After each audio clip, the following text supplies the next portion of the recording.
With the familiar sound of 3 thuds, Hayden, Jace, and Popa all landed back in room 406. As they looked around, everything was as they left it. Jace was here, was still written on the window, and the bed against the wall was now empty. They knew this meant Geoffrey had, hopefully, made his way to room 101, Haven, where they would soon reunite with him and the rest of Haven's occupants. First, they needed a moment to discuss their next plan of action. Each of them pulled out the blue crystals the goddess Melora had gifted them before their departure.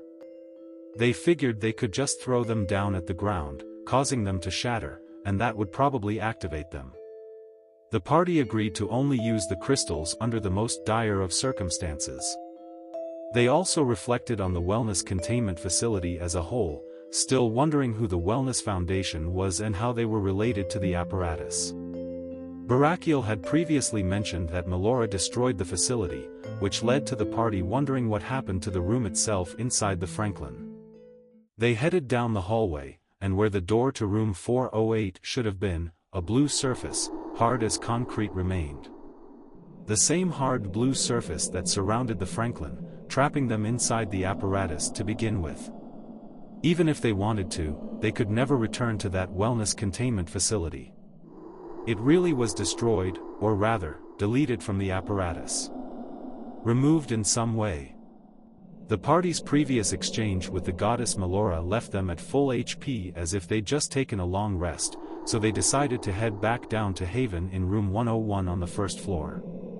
After walking through the familiar mirror-like substance in room 101's doorway, Hayden, after nailing another backflip, Jace, and Popa all landed on the mattress strategically placed directly under them. When they looked around the familiar wooden room, there was now a sign next to the door. "Stay out of the kitchen." A request from the head chef had a line drawn straight through it, and above it in a different font, "Welcome back, heroes," replaced it. It was good to be back. Hayden, followed by Popa and Jace, gave a quick look out the window like they always did, seeing the sprawling beautiful countryside of Haven as well as the blue castle off in the distance.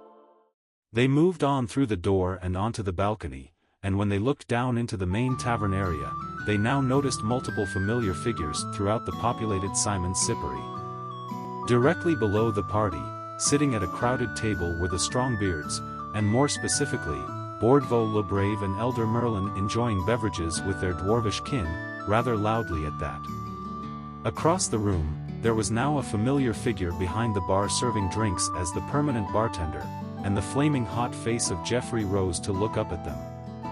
As he did and his face lit up, an instantly familiar voice from the back exclaimed, "Well, if it isn't the leaders of the freed. Look everyone, Haven's heroes have returned," in the same cheery tone Simon always carried. This time he was definitely making a big deal of the theatrics to poke fun at the party as he shot an overly innocent smile at them. The party addressed the crowd, and skipped out briefly to gather some new equipment from Lucille the blacksmith.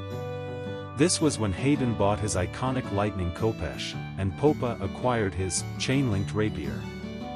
That night, the party regrouped at Simon Sippery for a night of celebration and drunken shenanigans.